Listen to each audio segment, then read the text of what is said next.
गांव की सुबह हमेशा ताजगी से भरी होती थी।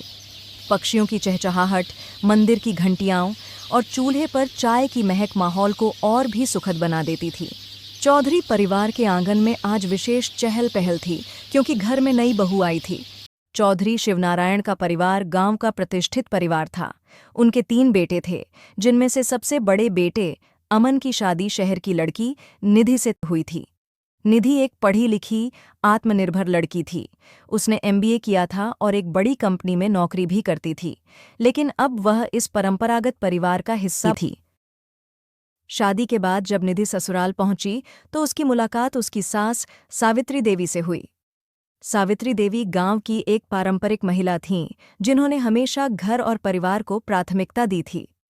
उनके लिए बहू वही अच्छी होती थी जो सिर पर पल्लू रखकर घर के बड़े बुजुर्गों की सेवा करे और घर के रीति रिवाजों को माने। बहू, ससुराल में पहले दिन ही तुम इतने देर में उठी हो। कल से सुबह सुबह उठकर पूजा करना और घर के बड़े बुजुर्गों का आशीर्वाद। जी माँ जी, मैं आगे से इस बात का ध्यान रखूंगी। शादी के पहले ही दिन से सावित्री देवी को महसूस हुआ कि निधि उनके आदर्शों पर पूरी तरह खरी नहीं उतरती। निधि की पहली रसोई थी, सबको उसके हाथ का बनाया हुआ खाना पसंद आया। घर में सब निधि से खुश थे, लेकिन सावित्री देवी उसे परखने के मूड में थी। सुबह जल्दी उठकर पूजा पाठ करना, घर के सारे काम संभालना और फिर अपनी नौकरी पर भी ध्यान देना, यह सब उसके लिए चुनौतीपूर्ण था। सावित्री देवी को यह समझ नहीं आ रहा था कि उनकी बहू इतनी पढ़ाई लिखाई करके घर के कामों को कैसे नज़रअंदाज कर सकती है। सावित्री देवी ने एक दिन निधि को प्यार से समझाया। बेटा, बहू घर की इज्जत होती है। सुबह जल्दी उठना, बड़ों के पैर छूना और घर संभालना उसकी जिम्मेदारी होती है। माँ जी, मैं आपकी बात समझती हूँ, लेकिन आज के समय में लड़कियां घर और बाहर दोनों संभाल सकती हैं। अगर हम मिलकर घर के काम करें, तो किसी पर ज्यादा बोझ नहीं पड़ेगा। निधि ने विनम्रता से जवाब दिया। यह जवाब सावित्री देवी को पसंद नहीं आया। उनके मन में एक अजीब सी बेचैनी थी।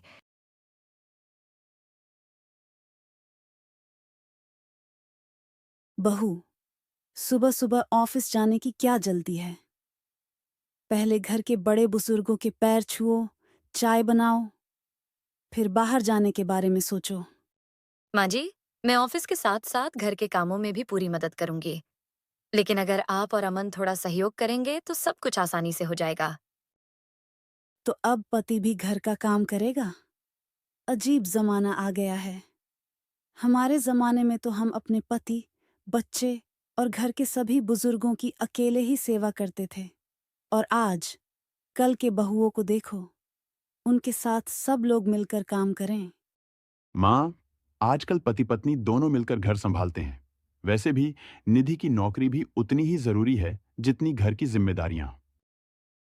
सावित्री देवी कुछ नहीं बोलतीं, लेकिन उनके चेहरे से साफ है कि उन्हें यह बात पसंद नहीं आई। समय बीतता गया, लेकिन सास बहू के बीच यह मतभेद बढ़ता ही गया। निधि को लगता कि उसकी सास उसकी काबिलियत को नहीं समझ रही, जबकि सावित्री देवी को लगता कि उनकी बहू परंपराओं को नहीं निभा रही। एक दिन घर में एक बड़ा आयोजन था। घर में काफी मेहमान आए हुए थे। सावित्री देवी चाहती थीं कि निधि सब कुछ संभाले, लेकिन निधि की ऑफिस की मीटिंग थी। क्या करोगी इतनी पढ़ाई लिखाई करके, जब घर के काम भी न कर सको? तुम्हारी मीटिंग ज्यादा जरूरी है या परिवार? माँ जी, मैंने सब इंतजाम कर दिए हैं। हलवाई मिठाइयाँ बना चुका है, मेहमानों की लिस्ट तैयार है और पंडित जी को बुला लिया है। बस मुझे थोड़ी देर ऑफिस का काम निपटाने दें। पहले कभी सुना था कि बहुएं ऑफिस में काम करें और घर के बड़े आयोजन से दूर रहें? ये सब काम से बचने के लिए हैं। निधि कुछ नहीं कहती, लेकिन वह अपनी बात पर अडिग रहती है। कार्यक्रम अच्छे से हो जाता है, लेकिन सास बहू के बीच एक अनकही दरार और गहरी हो जाती है। एक दिन सावित्री देवी बीमार पड़ गईं। वो अपने बिस्तर से उठ भी नहीं पा रही थी। निधि ने बिना कुछ कहे पूरे घर को संभाल लिया। वह ऑफिस का काम भी करती और सास की देखभाल भी। धीरे धीरे सावित्री देवी को एहसास हुआ कि उनकी बहू न सिर्फ घर के प्रति जिम्मेदार है, बल्कि उसकी नौकरी भी उतनी ही महत्वपूर्ण है। शाम को सावित्री देवी निधि को अपने पास बुलाती हैं।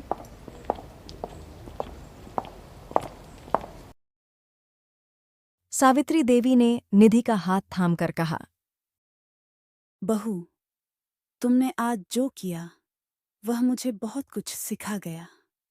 तुम सच में घर और बाहर दोनों को बखूबी संभाल रही हो। मुझे माफ करना, मैं तुम्हारी मेहनत को पहचान नहीं पाई। निधि की आंखों में खुशी के आंसू थे। माँ जी, मैं आपकी बहुत इज्जत करती हूँ और आपके विश्वास को बनाए रखना चाहती हूँ। मैं हमेशा आपकी बहू होने का फर्ज निभाऊंगी। सास और बहू के बीच जो दूरी थी वह अब मिट चुकी थी।